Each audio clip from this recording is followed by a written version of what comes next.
नमस्कार दोस्तों, स्वागत है आपका आईटीआई पेपर्स में। दोस्तों आज हम यूपीसीएल टेक्नीशियन की इलेक्ट्रिकल ब्रांच के क्वेश्चन पेपर को सॉल्व करेंगे और ये क्वेश्चन पर्टिकुलर टॉपिक रिलेटेड होंगे। तो इस सीरीज में हम 2016 से लेकर अब तक जितने भी मोटर से रिलेटेड क्वेश्चन पूछे गए हैं उन्हें सॉल्व करेंगे। चलिए क्वेश्चन सॉल्व करना स्टार्ट करते हैं। क्वेश्चन है, which of the following is an advantage of the double cage induction motor over single cage rotor. एकल पिंजर रोटर की तुलना में द्विपिंजर प्रेरक मोटर का निम्न में से क्या लाभ है। ऑप्शंस हैं low efficiency, low slip, high efficiency, low starting current. Double cage induction motor में low starting current and high starting torque होता है। इसमें दो केजेस होती हैं, एक होती है हमारी इनर केज और एक दूसरी होती है हमारी आउटर केज। इनर केज में रेजिस्टेंस तो लो होता है लेकिन आउटर केज का रेजिस्टेंस हाई होता है। क्योंकि आउटर केज का रेजिस्टेंस हाई है इसी वजह से इसमें कॉपर लॉस भी ज्यादा होते हैं और इसकी एफिशिएंसी भी कम होती है। तो ये इसका एक डिसएडवांटेज है। लेकिन अगर हम एडवांटेज की बात करें तो इसका एडवांटेज क्या है? इसका एडवांटेज है कि इसमें लो स्टार्टिंग करंट जनरेट होता है और हाई स्टार्टिंग टॉर्क भी प्रोड्यूस होता है। सो इसका राइट आंसर होगा answer number D. Question number 2 है, डीसी शंट जनरेटर इज एक डीसी शंट जनरेटर कैसा होता है। ऑप्शंस हैं A separately excited generator, B parallel series excited generator, C self excited generator and D series excited generator. DC shunt generator हमारा self excited generator होता है। अगर हम सेल्फ एक्साइटेड और सीरीज एक्साइटेड जनरेटर के बेसिक डिफरेंस की बात करें तो सेपरेटली एक्साइटेड जनरेटर में फील्ड वाइंडिंग को एक्साइट करने के लिए एक्सटर्नल पावर सप्लाई के साथ हमें उसे कनेक्ट करना पड़ता है, यानी कि हमें से एक्सटर्नल सोर्स ऑफ सप्लाई देना पड़ता है फील्ड वाइंडिंग को एक्साइट करने के लिए। वहीं बात करें हम सेल्फ एक्साइटेड जनरेटर में तो सेल्फ एक्साइटेड जनरेटर में फील्ड वाइंडिंग को जो करंट प्रोवाइड करा जाता है वो किसके थ्रू करा जाता है? वो जनरेटर के थ्रू ही उसको करंट प्रोवाइड करा जाता है। बस ये इसका एक बेसिक डिफरेंस है। तो अगर आप सेल्फ एक्साइटेड डीसी जनरेटर में देखें तो कौन कौन सी मोटर्स आती हैं, उसमें शंट मोटर भी आती है, उसमें सीरीज मोटर भी आती है, उसमें कंपाउंड मोटर्स भी आती हैं। तो ये तीनों मोटर्स हमारी किस में आती हैं? सेल्फ एक्साइटेड डीसी जनरेटर में आती है। सो इसका राइट आंसर होगा DC shunt generator is a self excited generator, यानी कि ऑप्शन नंबर सी इसका राइट ऑप्शन है। क्वेश्चन नंबर 3 है, which type of speed control method is used in small motor like food mixer and fan. किस प्रकार की गति नियंत्रण विधि का उपयोग छोटी मोटर जैसे मिक्सर पंखों में किया जाता है। ऑप्शंस हैं series area tapping method, B applied voltage control method, field diverter method, D armature resistance method. Small motor जैसे food mixer and fan single phase motor की श्रेणी में आते हैं। सबसे पहला पॉइंट तो यही है आपका। उसके बाद इनकी स्पीड कंट्रोल करने के लिए अलग अलग मेथड्स का यूज कर सकते हैं, जिसमें एक मेथड होता है resistance tapping for speed control. तो इस मेथड में हम क्या करते हैं? इस मेथड में हम वेरिएबल रेजिस्टेंस का यूज करते हैं, यानी कि रेजिस्टेंस की वैल्यू वेरिएबल होगी, चेंज होगा रेजिस्टेंस की वैल्यू में। कहीं रेजिस्टेंस की वैल्यू 5 ओम होगी तो कहीं उसकी वैल्यू 7 ओम होगी। तो ये होता है हमारा वेरिएबल रेजिस्टेंस और इसको कनेक्ट करा जाता है मोटर के साथ सीरीज में। मोटर की जो स्पीड होती है वो हमारी इनवर्सली प्रोपोर्शनल होती है आर्मेचर करंट के। जैसे ही हम आर्मेचर करंट को कम करेंगे तो मोटर की स्पीड क्या हो जाएगी? इंक्रीज हो जाएगी। अगर हम आर्मेचर करंट को इंक्रीज करेंगे तो उस केस में मोटर की स्पीड आपकी डिक्रीज हो जाएगी। तो हम रेजिस्टेंस की वैल्यू को अगर कम ज्यादा करेंगे तो आर्मेचर करंट की वैल्यू भी कम ज्यादा होगी, जिसकी वजह से हम उसकी स्पीड को वेरी कर सकते हैं, उसकी स्पीड को चेंज कर सकते हैं। जो क्वेश्चन नंबर 3 में पूछा गया है कि किस तरीके से हम इसकी स्पीड कंट्रोल कर सकते हैं सिंगल फेस मोटर्स की फूड मिक्सर में, तो उसका ऑप्शन होगा सीरीज एरिया टैपिंग मेथड, यानी कि ऑप्शन नंबर ए इसका राइट ऑप्शन है। क्वेश्चन 4 है, if the number of coil per phase per pole is unequal in coil group then the respective winding is called. यदि कुंडली समूह में प्रति ध्रुव कुंडली की संख्या असमान होती है तो संबंधित वाइंडिंग को क्या कहा जाता है। ऑप्शंस हैं even group, balanced coil, unbalanced coil, disparate group. Balance और unbalanced winding number of poles and slot पर डिपेंड करती है। अगर नंबर ऑफ पोल्स और स्लॉट को कैलकुलेट करने पर उसकी वैल्यू का मान होल नंबर या इंटीजर आए तो सिमेट्रिकल वाइंडिंग होती है, और अगर उसकी वैल्यू का मान फ्रैक्शन में आए तब उसे हम असिमेट्रिकल या अनसिमेट्रिकल वाइंडिंग कहते हैं। अब आपको एक फॉर्मूला बताता हूँ जिसके थ्रू आपको इजीली ये अंडरस्टैंडिंग में आ जाएगा। देखिए फॉर्मूला है वाइंडिंग सिमेट्री निकालने का। अब मान के चलिए कि हमें 6 पोल एंड 9 स्लॉट गिवन है, तो ये वाइंडिंग सिमेट्रिकल होगी या अनसिमेट्रिकल। तो QS होता है हमारा नंबर ऑफ स्लॉट, तो ये 9 आ जाएगा। P कितना है? पोल, तो 6 बाय, तो ये 9/9 यानी कि 1। ये क्या है? हमारा होल नंबर है। लेकिन अगर यहीं पे हमें दिया हो 6 पोल 12 स्लॉट तो इस केस में क्या आएगा, ये क्या है, हमारी फ्रैक्शनल वैल्यू है। इस केस में ये क्या हो जाएगा, अनसिमेट्रिकल हो जाएगा। तो आपको समझ आ गया होगा कि सिमेट्रिकल केस में जो वैल्यू आएगी पोल और स्लॉट को कैलकुलेट करने पे वो एक होल नंबर आएगा, यानी कि होल नंबर में 1 2 3 समथिंग लाइक दैट। और अगर हम अनसिमेट्रिकल की बात करें तो उसमें क्या आएगा, इंटीजर आएगा। तो मैंने आपको कैलकुलेट करके भी दिखा दिया है, सो आपको ये समझ आ गया होगा। सो इसका राइट आंसर होगा आंसर नंबर सी। अगर पोल और स्लॉट की वैल्यू अनइक्वल आ रही है तो वो अनबैलेंस्ड कॉइल या अनसिमेट्रिकल कॉइल की श्रेणी में आता है। क्वेश्चन नंबर 5 है, a 3-phase 50 Hz induction motor has 8 pole and operate at 20% slip, what is the frequency of rotor current. एक 3-phase मोटर 50 Hz, इसमें गिवन क्या क्या वैल्यू है पहले हम वो नोट डाउन कर लेते हैं। इसमें पोल की वैल्यू कितनी दी है, हमें 8 दी है। फ्रीक्वेंसी हमारी कितनी है, 50 हर्ट्ज फ्रीक्वेंसी दी है। और स्लिप की वैल्यू जो दी है हमें 20% दी है, यानी कि 0 पॉइंट। रोटर करंट फ्रीक्वेंसी का फॉर्मूला होता है FR इक्वल्स टू, ये फॉर्मूला है। हमें क्या निकालना है, फ्रीक्वेंसी ऑफ रोटर निकालनी है, यानी हमें FR निकालना है। तो स्लिप हमें गिवन है 0.2 और फ्रीक्वेंसी कितनी गिवन है हमें 50 हर्ट्ज। सो इसको कैलकुलेट करेंगे तो आएगा 10 हर्ट्ज। ये इसका राइट आंसर होगा। सो ऑप्शन नंबर बी इसका राइट ऑप्शन होगा। क्वेश्चन नंबर 6 है, which of the following method is used to find the synchronous reactance of a synchronous motor. तुल्यकालिक मोटर के तुल्यकालिक प्रतिघात को खोजने के लिए निम्न में से किस विधि का उपयोग किया जाता है। A thermal method, B equal area method, C potassium method, D circle diagram method. हम 3 मेथड से सिंक्रोनस रिएक्टेंस को फाइंड आउट कर सकते हैं। पहला मेथड है हमारा EMF और सिंक्रोनस मेथड, सेकंड मेथड है हमारा एम्पेयर टर्न और MMF मेथड, और थर्ड जो मेथड दिया गया है वो है पोटेशियर और zero power factor method. Potier method सबसे ज्यादा एक्यूरेट मेथड होता है सिंक्रोनस मोटर की रिएक्टेंस और वोल्टेज रेगुलेशन को कैलकुलेट करने के लिए। सो इसका राइट आंसर होगा answer number C, Potier method. Question number 7 है, if a DC series motor is mistakenly connected to a single phase AC supply, the torque produce will be. यदि एक DC series motor को गलती से हम AC phase आपूर्ति से जोड़ दें तो टॉर्क कैसा प्रोड्यूस होगा। ऑप्शन है pulsating and bidirectional, B pulsating and unidirectional, C pulsating and unidirectional, and D zero oscillatory. देखिए टॉर्क जो होता है वो इक्वल्स टू होता है हमारा फ्लक्स और आर्मेचर करंट के। अब क्योंकि हमने DC सीरीज मोटर को AC सीरीज मोटर के साथ कनेक्ट करा है तो आपको पता है कि AC सीरीज मोटर में या AC सप्लाई में जो उसकी वेवफॉर्म होती है वो हमारी पीरियडिकली चेंज होती है, यानी कि वो पहले मैक्सिमम पे जाएगा फिर वो मिनिमम पे जाएगा, ठीक है। और ये आर्मेचर करंट हुआ हमारा, ये हमारा फ्लक्स हुआ और ये हमारा टॉर्क हुआ। तो क्योंकि अब जब हमारा AC सप्लाई मैक्सिमम पे गया तो हमारा आर्मेचर करंट भी मैक्सिमम पे गया। जब फ्लक्स हमारा मैक्सिमम वैल्यू पे जाएगा यानी कि पॉजिटिव, जब हमारी मोटर पॉजिटिव डायरेक्शन में मूव कर रही है तो ये भी पॉजिटिव ये भी पॉजिटिव, तो टॉर्क कैसे जनरेट होगा, टॉर्क भी हमारा पॉजिटिव जनरेट होगा। लेकिन जब हमारे आर्मेचर करंट नेगेटिव वैल्यू पे गया तो फ्लक्स भी नेगेटिव हुआ, तो यानी कि नेगेटिव नेगेटिव क्या होता है, हमारा पॉजिटिव होता है। इस केस में भी हमारा जो टॉर्क जनरेट होगा वो पॉजिटिव होगा। सेम अगर हम नेक्स्ट साइकिल की बात करें, जब ये पॉजिटिव गया तो हमारा फ्लक्स भी पॉजिटिव की तरफ गया, तो फिर अगली बार भी जो टॉर्क जनरेट होगा AC में वो भी पॉजिटिव होगा। यानी कि अगर हमारी मोटर, भले ही मोटर में हमने AC सप्लाई दी हो और उसकी वेवफॉर्म जो AC की वेवफॉर्म है वो पीरियडिकली चेंज भी हो रही हो, क्योंकि टॉर्क और जो आर्मेचर करंट का रिलेशन है वो इक्विवेलेंट होता है, तो जब आर्मेचर करंट पॉजिटिव साइड में जाएगी तभी भी टॉर्क हमारा पॉजिटिव होगा, और जब आर्मेचर करंट नेगेटिव में जाएगी, क्योंकि नेगेटिव नेगेटिव पॉजिटिव होता है, तो उस केस में भी हमारा टॉर्क जनरेट जो होगा वो यूनिडायरेक्शनल टॉर्क होगा। लेकिन AC की वजह से क्या होगा, इसमें एडी करंट जनरेट होगा जिसकी वजह से मोटर जल्दी हीट अप कर देगी, इससे मोटर की इंसुलेशन या मोटर की वाइंडिंग में इफेक्ट आ सकता है। सो इसका राइट आंसर होगा कि अगर हम मोटर को DC सीरीज मोटर को किसी AC सप्लाई में कनेक्ट कर दे तो जो टॉर्क जनरेट होगा वो यूनिडायरेक्शनल तो होगा लेकिन पल्सेटिंग इन नेचर होगा। पल्सेटिंग का मतलब इतना एफिशिएंट नहीं होगा as compare to DC series motor. So इसका ऑप्शन होगा ऑप्शन नंबर बी।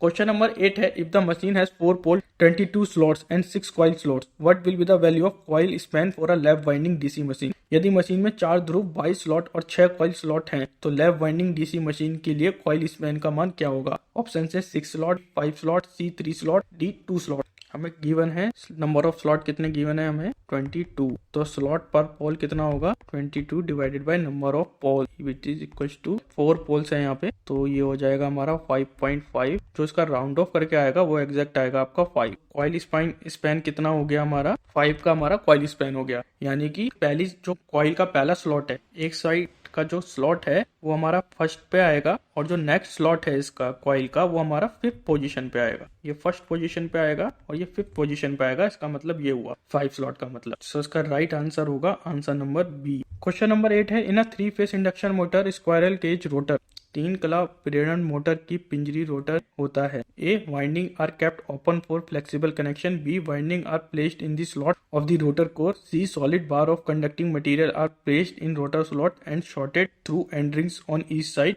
डी है solid bar of conducting material are placed in rotor slot and shorted through register. So 3 phase induction motor में solid bar या conductor bar highly conductive material का बना होता है, जैसे कि कॉपर। ये हमारा जो सॉलिड बार है ना, ये जो आप इमेज में देख पा रहे हो, ये एक हाईली कंडक्टिव मटेरियल का बना होता है और इसकी शेप केज की तरह होती है, जैसे कि आप इस इमेज में भी आप देख पा रहे होंगे कि जो इसकी शेप है वो एक केज टाइप है, इसलिए इसका नाम जो पड़ा है वो पड़ा है स्क्वायरल केज रोटर। जैसे कि आप इमेज में देख पा रहे होंगे कि रोटर स्लॉट्स के बार को केज की एंड रिंग के थ्रू सर्किट करा जाता है। ये केज का जो एंड रिंग है उसके थ्रू हम क्या करते हैं, रोटर की जो बार्स होती हैं, ये वाली जो बार्स होती हैं, उनको हम क्या करते हैं, शॉर्ट सर्किट करते हैं। जब अल्टरनेटिंग करंट स्टेटर वाइंडिंग से पास होगा तब रोटेटिंग मैग्नेटिक फील्ड जनरेट होगा और यही rotating magnetic field solid bar या फिर केज में करंट इंड्यूस करेगा, just like a closed circuit, and last में मोटर टॉर्क क्रिएट करेगी और मोटर रोटेट करना स्टार्ट कर देगी। ये इसकी एक सिंपल थ्योरी है। सो इसका राइट आंसर होगा कि 3 फेस इंडक्शन मोटर में solid bar of conducting material होता है, जैसे कि कॉपर,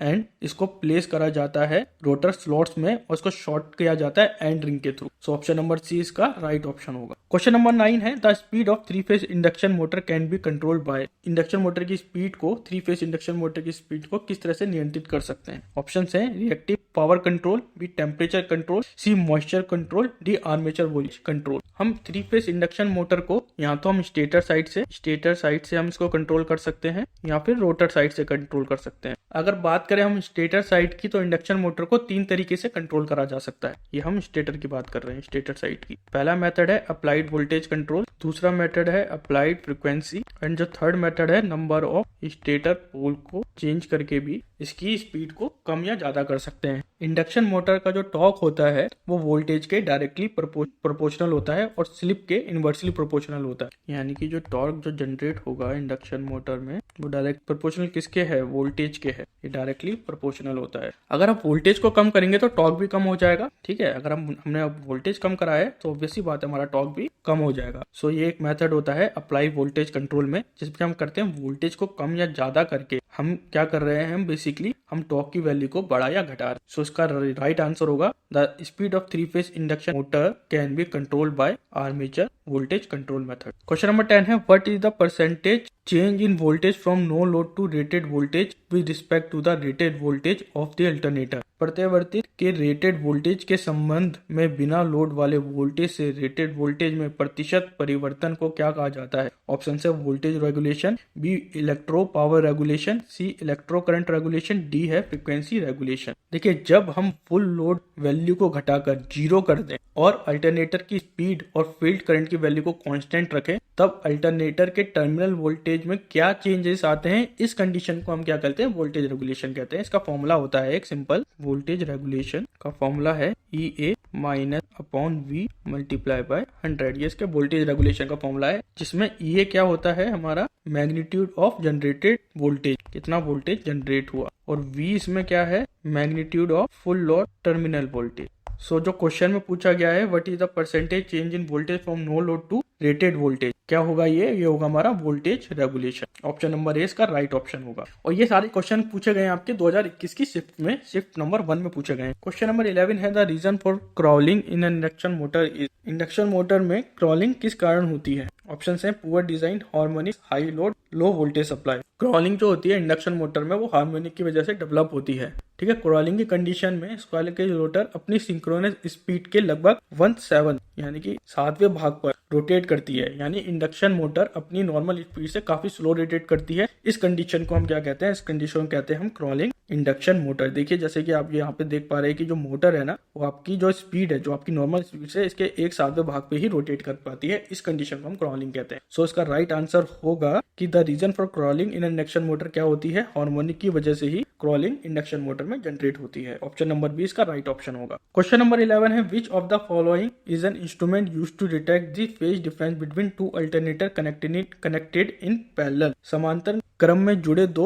प्रत्यावर्तियों के बीच फेज अंतर को पता लगाने के लिए प्रयोग किए जाने वाले यंत्र इनमें से कौन सा है? Ammeter, synchronoscope, tachometer, galvanometer. Synchroscope एक डिवाइस है जो दो डिफरेंट अल्टरनेटर के वोल्टेज सोर्स के फेज एंड फ्रीक्वेंसी डिफरेंस को इंडिकेट करता है, ठीक है। और यहाँ ये दो अलग अल्टरनेटर दो अलग अलग पावर ग्रिड में भी हो सकते हैं, यानी कि अगर दो अल्टरनेटर हमारे अलग अलग पावर ग्रिड में लगाए गए हैं तो उसके बीच में कोई डिफरेंस तो नहीं आ रहा है, कोई फेज डिफरेंस या फ्रीक्वेंसी डिफरेंस तो नहीं आ रहा है। सिंक्रोस्कोप हमारा इस चीज को बताता है। सिंक्रोनस स्कोप का मेन फंक्शन होता है कि वो ये चेकआउट करे कि दोनों अल्टरनेटर सेम फ्रीक्वेंसी पर वर्क करें। अगर दोनों जनरेटर सेम फेज में होंगे तो इनके बीच फेज एंगल 0 होगा, यानी कि जो ये एंगल होगा ना यहाँ पे कुछ जीरो एंगल होगा। और नॉर्मल कंडीशन में जब फ्रीक्वेंसी सेम है तब डायलर स्टेबल रहेगा और फ्रीक्वेंसी डिफरेंस में डायलर रोटेट करेगा। देखिए, और जितना ज्यादा आपका फ्रीक्वेंसी वेरिएशन होगा उतनी तेज ये डायलर क्या करेगा, ये रोटेट करेगा। अगर डिफरेंस कम है तो ये स्लो रोटेट करेगा और डिफरेंस ज्यादा है तो ये फास्ट रोटेट करेगा। सो सिंक्रोनस को ये काम करता है। इसका राइट आंसर होगा answer number B. Question number 12 है, due to which of the following reason the motor starter will not able to activate. निम्नलिखित में से किस कारण से मोटर स्टार्टर सक्रिय नहीं हो पाएगा? ऑप्शन है long lasting overload of motor, B low voltage, C long lasting reduction of load on the motor, D power supply failure. देखिए, मोटर स्टार्टर का जो प्राइमरी फंक्शन होता है मोटर को स्टार्ट या स्टॉप करना होता है। जो तीसरा मेन फंक्शन होता है मोटर स्टार्टर का वो क्या होता है? ओवरलोड से बचाना। ये तीन काम करता है हमारा मोटर स्टार्टर। हमारा पहला ऑप्शन क्या है? Long lasting overload of the motor. तो मेरे हिसाब से जो इसमें चारों ऑप्शन दिए हैं ना, ये चारों ऑप्शन ही आपके राइट ऑप्शन है। अगर मोटर ओवरलोड होगी तो उस केस में मोटर एक्सेसिव करंट ड्रॉ करेगी, और क्योंकि स्विच में ओवरलोड फंक्शनलिटी होती है तो मोटर स्टार्ट नहीं होगी। सेकंड जो ऑप्शन है लो वोल्टेज का, अगर मोटर स्टार्टर को मिनिमम वोल्टेज की रिक्वायरमेंट होती है ऑपरेट करने के लिए, अगर सप्लाई वोल्टेज की वैल्यू काफी लो होगी तो उस कंडीशन में भी हमारी मोटर स्टार्ट नहीं होगी। और थर्ड ऑप्शन है क्या है? Long lasting reduction of load on the motor. Motor starter को कुछ मिनिमम वैल्यू ऑफ लोड की रिक्वायरमेंट होती है। ऐसा इसलिए करा जाता है ताकि मोटर में कम वेयर एंड टेयर हो और मोटर एफिशिएंटली वर्क कर सके। इस केस में भी मोटर हमारी स्टार्ट नहीं होगी। अगर मोटर में लोड नहीं होगा उस केस में भी मोटर हमारी स्टार्ट नहीं होती है। और लास्ट क्या है? हमारा पावर सप्लाई फेलियर। अगर पावर सप्लाई है ही नहीं तो मोटर हमारी कैसे स्टार्ट हो सकती है? तो मेरे हिसाब से ये जो चारों ऑप्शन है ये आपके चारों ऑप्शन ही आपके राइट ऑप्शन है। क्वेश्चन नंबर 13 है, what will be the speed of two pole synchronous generator to generate 50 hertz voltage. 50 hertz voltage उत्पन्न करने के लिए दो पोल वाली तुल्यकालिक जनरेटर की गति क्या होगी? देखिए, सिंक्रोनस जनरेटर की जो स्पीड होती है वो क्या होती है हमारी 120 f/p। हमारा जो फ्रीक्वेंसी दी है हमें कितनी दी है? हमें 50 हर्ट्ज दी है। और नंबर ऑफ पोल कितने हैं? दो पोल हमें गिवन। सिंक्रोनस स्पीड निकालनी है, बहुत सिंपल है। 1 into 50 which is equal to 3000 rpm। इसका राइट आंसर होगा ऑप्शन नंबर बी। क्वेश्चन 14 है, which of the following principle is used to analyse the working of a single phase induction motor. निम्नलिखित में से किस सिद्धांत का प्रयोग सिंगल फेज मोटर के कार्य को विश्लेषण करने के लिए किया जाता है? ऑप्शन है first law of thermodynamics, B first law of motion, C cross field theory. देखिए, हम दो तरीके से हम सिंगल फेज इंडक्शन मोटर की स्टार्टिंग मेथड को डिफाइन कर सकते हैं। जो फर्स्ट मेथड होता है वो होता है हमारा क्रॉस फील्ड थ्योरी, और जो सेकंड मेथड होता है वो होता है हमारा डबल रिवॉल्विंग फील्ड थ्योरी। इन दो मेथड से हम सिंगल फेज इंडक्शन मोटर की स्टार्टिंग मेथड को डिफाइन कर सकते हैं। देखिए, क्या करना है बेसिकली इसमें होता क्या है कि हम ना फेज डिफरेंस क्रिएट करते हैं जिससे कि मोटर रिवॉल्व हो जाए। ठीक है, फेज डिफरेंस किसके बीच में? वोल्टेज और करंट के बीच का हम क्या कर रहे हैं? फेज डिफरेंस क्रिएट कर रहे हैं। और जितना ज्यादा फेज डिफरेंस होगा मोटर उतनी ज्यादा एफिशिएंटली रोटेट करेगी। ये क्रॉस फील्ड में भी करते हैं और फेज डिफरेंस क्रिएट हम दोनों में करते हैं मेथड में, क्रॉस फील्ड में भी करते हैं और डबल रिवॉल्विंग फील्ड थ्योरी में भी करते हैं। सो इसका जो राइट आंसर होगा आंसर नंबर सी इसका राइट आंसर होगा। क्वेश्चन नंबर 15 है, 100 kilowatt 200 watt long shunt commutative compound generator has negligible armature resistance, what will be the value of the supplied current. 100 kilowatt 200 volt लंबे shunt commutative compound generator में armature प्रतिरोध नगण्य है। आपूर्ति विद्युत धारा का मान क्या होगा? तो हमें विद्युत धारा का मान निकालना है। लॉन्ग शंट कंपाउंड जनरेटर का जो पावर आउटपुट होता है वो होता है V इंटू एंड आई क्या हो जाएगा इसमें P/V। आउटपुट पावर कितनी दी गई है हमें? 100 किलोवाट। और वोल्टेज कितना दिया गया है हमें? 200। तो आई कितना हो जाएगा हमारा? किलोवाट में इसको वाट में करेंगे तो 10⁻200। तो इसको जब सॉल्व करोगे तो ये आएगा 500 एम्पेयर। तो इसका राइट आंसर होगा answer number D. Question number 16 है, the type of coil distribution which does not cover all the branches is called. कुंडलन वितरण का वहाँ प्रकार जो सभी प्रखांचों अच्छेदित नहीं करता उसे क्या कहा जाता है? ऑप्शन है fully distributed coil, B partially distributed coil, C intensive coiling और D distributed coil. Partially distributed coil winding को हम कंसंट्रेटिव वाइंडिंग और फ्रैक्शनल स्लॉट वाइंडिंग भी कहते हैं। इस टाइप की कॉइल डिस्ट्रीब्यूटेड सिस्टम में हर एक स्टेटर और रोटर स्लॉट में कॉइल को प्लेस या यूटिलाइज नहीं करा जाता, कुछ स्लॉट को खाली भी छोड़ा जाता है। वहीं फुली डिस्ट्रीब्यूटिंग वाइंडिंग में कॉइल के सारे स्लॉट में हम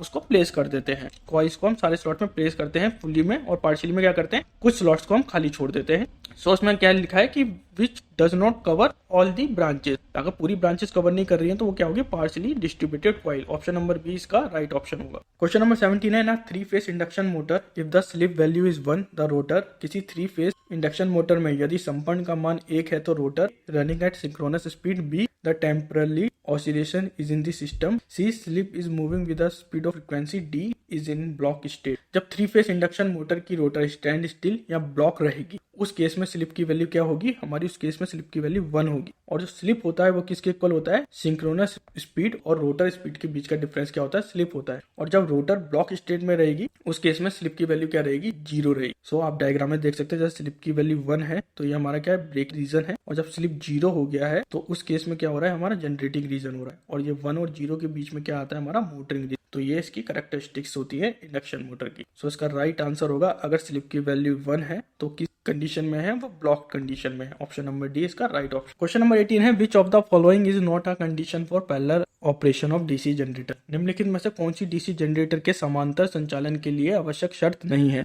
ऑप्शन है same percentage voltage regulation, B same voltage reading, C same operating temperature and D same percentage speed regulation of prime mover. DC generator के पैरेलल ऑपरेशन में कुछ important condition की रिक्वायरमेंट होती है, जैसे dropping voltage characteristic, same voltage reading, same percentage of voltage regulation, same percentage of speed regulation of the prime mover.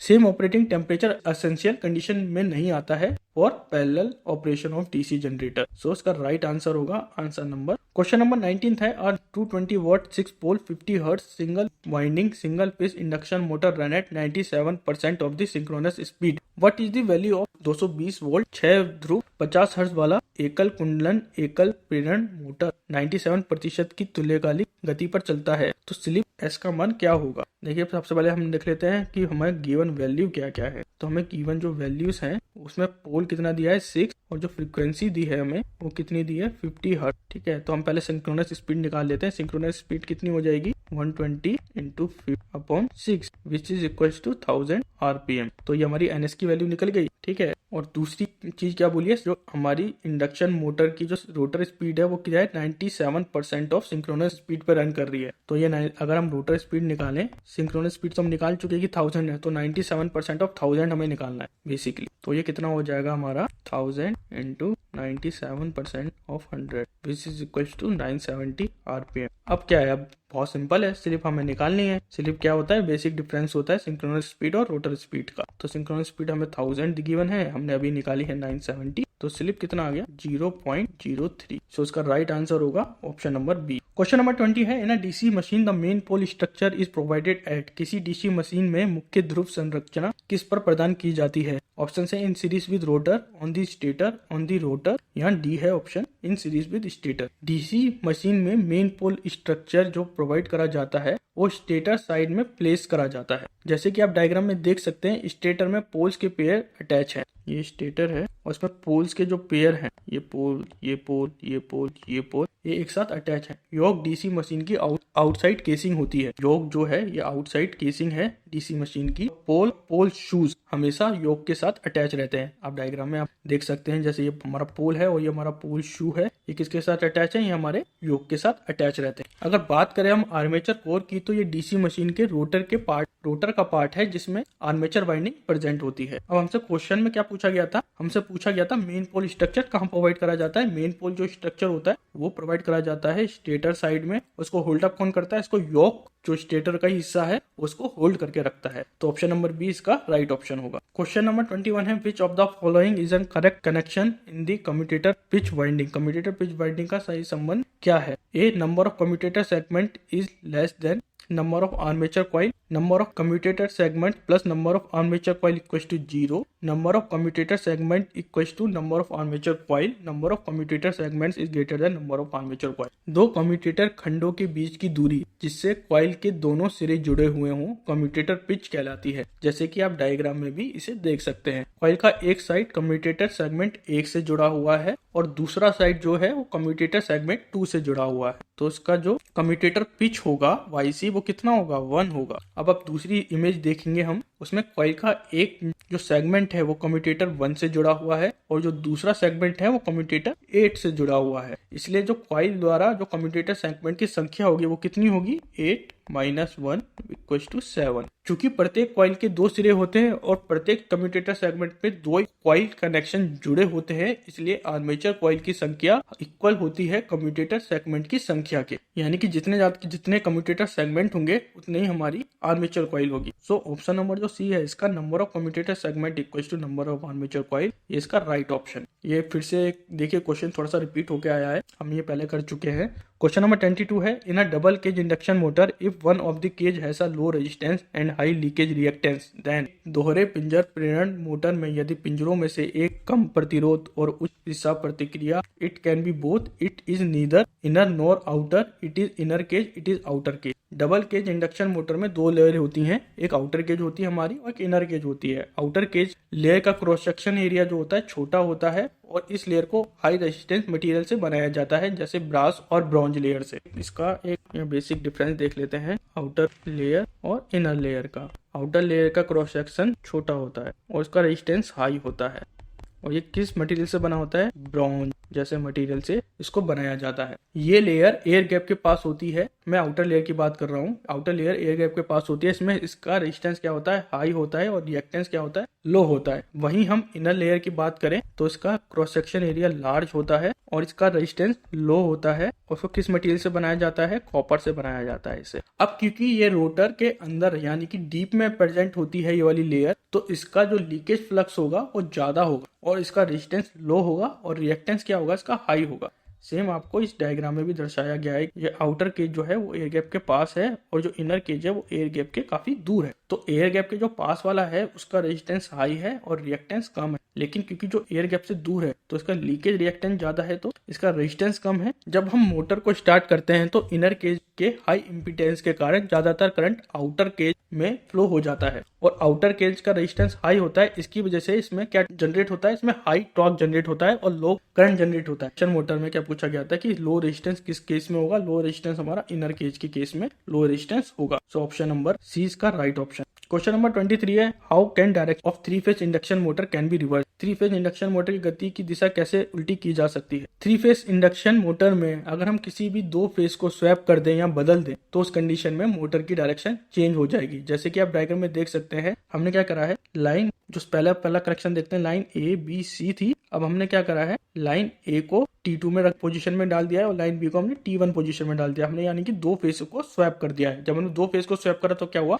Motor की rotation की change हो गई। सो इसका राइट आंसर होगा ऑप्शन नंबर सी। जब हम मोटर की 2 सप्लाई लाइन को चेंज कर दे तो मोटर की स्पीड रिवर्स हो जाती है। क्वेश्चन 24 है, in a single phase shaded pole induction motor the shaded pole winding is provided to enable the motor force. Shaded pole motor में शेडेड वाइंडिंग का क्या उपयोग है, हमें ये बताना है। ऑप्शन है, A self starting, B carrying high current, C better cooling, D safety feature. देखिए कोई भी सिंगल फेस मोटर होती है वो इनिशियली सेल्फ स्टार्टिंग नहीं होती है, हमें डिफरेंट मेथड का यूज करना पड़ता है सिंगल फेस मोटर को सेल्फ स्टार्टिंग बनाने के लिए। हम कुछ मोटर्स में फेज डिफरेंस क्रिएट करते हैं और कुछ मोटर्स में हम कैपेसिटर ऐड कर देते हैं ताकि मोटर सेल्फ स्टार्टिंग बन सके।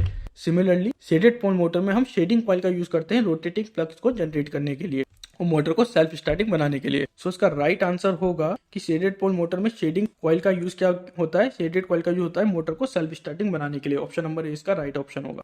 क्वेश्चन नंबर 25 है, which motor is use for constant speed operation. स्थिर गति परिचालन के लिए किस मोटर का उपयोग किया जाता है। For constant speed motor we always use synchronous motor. Synchronous motor का हम यूज क्यों करते हैं। क्वेश्चन नंबर 25 है, which motor is use for constant speed operation. स्थिर गति परिचालन के लिए किस मोटर का उपयोग किया जाता जाता है? ऑप्शन है DC compound motor, 3 phase induction motor, single phase induction motor और डी है synchronous motor. Constant speed operation के लिए हम सिंगल फेज मोटर का यूज करते हैं। सिंगल फेज मोटर का यूज इंडस्ट्रियल और कमर्शियल एरिया में कांस्टेंट स्पीड मोटर के रूप में करा जाता है। इन मोटरों को एक स्थिर और सटीक गति से चलाने के लिए डिजाइन किया गया है। सो इसका राइट आंसर होगा answer number D. Question number 26 है, in a separately excited DC generator the prime mover is connected. एक सेपरेटली एक्साइटेड डीसी जनरेटर में मुख्य परिवर्तक किसके साथ जुड़ा होता है? ऑप्शन है in series with field winding, B with armature, C with, और ऑप्शन डी है in parallel with supply voltage. देखिए डीसी जनरेटर में आर्मेचर रोटेटिंग पार्ट होता है जो प्राइम मूवर के साथ मैकेनिकली कनेक्टेड होता है। ये हमारा प्राइम मूवर है।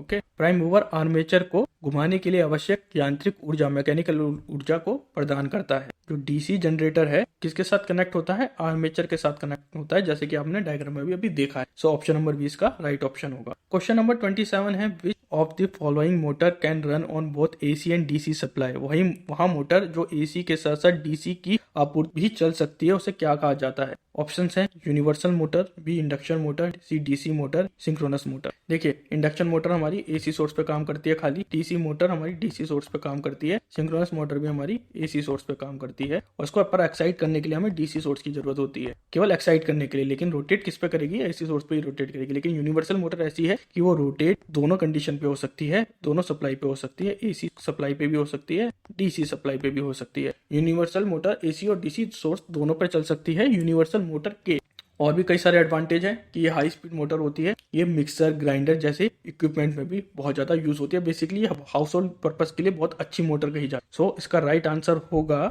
ए, ऑप्शन नंबर ए इसका राइट ऑप्शन होगा। क्वेश्चन नंबर 28 है, in a DC motor if Faraday Lenz law is applied to the triangular shape flux wave it will result in. यदि DC motor में Faraday Lenz संबंध को त्रिकोणीय आकार की अभिवाह फ्लक्स तरंग पर लागू किया जाता है तो इसका परिणाम क्या होगा? A rectangular shaped voltage wave, B DC voltage wave having no negative component, C clip sawtooth shaped voltage wave, D triangular shaped voltage wave. हमें वेव बतानी है बेसिकली किस शेप की वेव होगी। देखिए फैराडे का जो नियम कहता है वो क्या कहता है कि किसी कंडक्टर में इंड्यूस ईएमएफ मैग्नेटिक फ्लक्स के सीधे अनुपातिक यानी कि डायरेक्टली प्रोपोर्शनल होता है। अगर हम इससे बनाए तो E इक्वल्स टू d∅dt, ये हमारा फैराडे का नियम कहता है। अगर ट्रायंगुलर वेव फॉर्म में कंडक्टर का जनरेटेड मैग्नेटिक फ्लक्स कांस्टेंट है तो इंड्यूस ईएमएफ भी कांस्टेंट होगा। अगर मैग्नेटिक फ्लक्स कांस्टेंट है तो हमारा ईएमएफ भी कांस्टेंट होगा। और जब आर्मेचर कंडक्टर एक पोल से दूसरे पोल पर जाता है तो पोलैरिटी क्या होती है? रिवर्स हो जाती है। जैसे आर्मेचर कंडक्टर है, ये आर्मेचर कंडक्टर अगर ये एक पोल से दूसरे पोल पे जा रहा है, ये एक पोल से दूसरे पोल पे जा रहा है, तो उस केस में क्या होगा? इसकी पोलैरिटी पॉजिटिव है तो नेगेटिव हो जाएगी और नेगेटिव है पॉजिटिव हो जाएगी। ये इसकी पोलैरिटी चेंज हो जाएगी। इसकी वजह से क्या होगा? एक फ्लैट टॉप, देखिए एक flat top rectangular wave form बनेगी। पहले ये ऊपर गया, ठीक है, फिर पोलैरिटी रिवर्स हो गई, फिर ये नीचे आया नेगेटिव 0, यानी कि इसकी वैल्यू क्या गई? पहले मिनिमम गई, फिर मैक्स गई, फिर 0 गई, फिर मिनिमम गई। तो ये कुछ इस तरीके से ये रेक्टेंगुलर वेव फॉर्म को जनरेट करेगा। अगर हमारी ट्रायंगुलर वेव फॉर्म है और हम उसमें फैराडे का नियम अप्लाई कर रहे हैं तो उसमें कौन सी वेव फॉर्म बनेगी? रेक्टेंगुलर वेव फॉर्म बन जाएगी। सो ऑप्शन नंबर ए इसका राइट ऑप्शन होगा। क्वेश्चन नंबर 29 है, what is the correct relation between the number of parallel path A and number of poles B in a lap wound DC machine. किसी lap कुंडलित वाली DC machine में समांतर मार्ग और ध्रुवों की संख्याओं के बीच सही संबंध क्या होता है? देखिए लैप वाइंडिंग को पैरेलल वाइंडिंग भी कहते हैं क्योंकि इसमें आर्मेचर कॉइल को पैरेलली कनेक्ट करा जाता है। लैप वाइंडिंग में प्रत्येक आर्मेचर कॉइल का सिरा कम्यूटेटर के नजदीकी सेगमेंट से जुड़ा होता है। कि एक जो पहला सिरा है, ये फर्स्ट वाला, ये है, ये मैं मार्किंग मार रहा हूँ इसमें, ये देखिए। उसका नजदीकी कौन सा है? ये दूसरा पार्ट है, ये देखिए 1 है, ये स्लॉट 2 है, इसके साथ जुड़ गया है। अब दूसरा सिरा यहाँ से शुरू हो रहा है, देखिए मैं इसकी मार्किंग अलग कर रहा हूँ। और वो किसके साथ जुड़ेगा? वो थर्ड स्लॉट के साथ जुड़ेगा। फिर थर्ड स्लॉट का एक सिरा यहाँ से शुरू होगा, फिर वो नेक्स्ट कॉइल पे यहाँ से कहीं से शुरू होगा और वो नेक्स्ट पे कहीं जाके यानी कि फोर्थ स्लॉट पे जाके जुड़ जाएगा। तो ये होती है हमारी लैप वाइंडिंग। लैप वाइंडिंग में पैरेलल पाथ पोल के इक्वल होते हैं, यानी कि लैप वाइंडिंग में number of parallel path equals to number of pole, ये इसकी एक कंडीशन होती है। सो किस कंडीशन में ये लिखा है? ये हमारे ऑप्शन नंबर ए में दिखा है, number of parallel path equals to number of A, जो है ये डिनोट कर रहा है पैरेलल पाथ को। सो ऑप्शन नंबर ए इसका राइट ऑप्शन। क्वेश्चन नंबर 29 है, in DC motor why inter poles are use. DC motor में इंटरपोल्स का उपयोग क्यों किया जाता है? ऑप्शन है to convert armature current to DC, option B है to reduce sparking on the commutator, option C है to reduce the counter EMF, option D है to increase motor speed. Interpole को हम कम्यूटेटिंग पोल या फिर कंपनसेटिंग वाइंडिंग भी कहते हैं। इन्हें डीसी मोटर में मेन पोल के साथ भी यूज करा जाता है। इंटरपोल की मदद से हम क्या करते हैं, हम मोटर की एफिशिएंसी को इंक्रीज करते हैं। यहाँ पे क्या करा है इंटरपोल ने, क्या करा है, ये हमारी एफिशिएंसी इंक्रीज कर रहा है इंटरपोल। अब ये कैसे करता है एक बार थोड़ा सा देख लेते हैं। देखिए कम्यूटेटर और ब्रश के बीच स्पार्किंग को इंटरपोल क्या करता है, रोकता है और बैक ईएमएफ के इफेक्ट को भी ये कम करता है। तो इससे क्या होगा, स्पीड रेगुलेशन अच्छी हो जाएगी, जिसकी वजह से इसकी मोटर की एफिशिएंसी बढ़ जाएगी। इसका एक और काम है इंटरपोल का, ये क्या करता है, ये कांस्टेंट मैग्नेटिक फील्ड को जनरेट करने में भी हेल्प करता है। तो ये कुछ खासियत होती है इंटरपोल्स की। इसमें जो क्वेश्चन में लिखा गया था इंटरपोल किस लिए यूज होते हैं, इंटरपोल यूज होते हैं मोटर में स्पार्किंग कम करने के लिए और काउंटर ईएमएफ को कम करने के लिए। ये दोनों ऑप्शन इसके राइट ऑप्शन। क्वेश्चन नंबर 30 है, which of the following type is not use as single phase induction motor starting type. निम्नलिखित में से किस प्रकार का उपयोग प्रारंभिक एकल कला प्रेरण मोटर के रूप में नहीं किया जाता है? ऑप्शन है A capacitor start motor, B two value capacitor motor, voltage dip motor, D resistance phase motor. देखिए कैपेसिटर स्टार्ट मोटर हो गया आपका, टू वैल्यू कैपेसिटर मोटर हो गया, रेजिस्टेंस स्प्लिट मेथड हो गया। ये तीनों मेथड क्या है, अलग अलग मेथड है सिंगल फेज मोटर को सेल्फ स्टार्टिंग बनाने के लिए। इससे क्या करते हैं, हम मोटर को सेल्फ स्टार्टिंग बनाते हैं। लेकिन वोल्टेज डिप जो मेथड है, ऐसा कोई मेथड होता ही नहीं है जो सिंगल फेज इंडक्शन मोटर को सेल्फ स्टार्टिंग बना सके। सो इसका राइट आंसर होगा ऑप्शन नंबर सी, कि ये वाला जो वोल्टेज डिप मेथड है, इससे हम सिंगल फेज इंडक्शन मोटर को सेल्फ स्टार्टिंग नहीं बना सकते। सो ऑप्शन नंबर सी इसका राइट ऑप्शन होगा। अगर आपको ये वीडियो पसंद आया है तो प्लीज इस वीडियो को लाइक करें और हमारे चैनल को सब्सक्राइब करें। आगे भी हम ऐसी वीडियो लाते रहेंगे। And thanks for watching.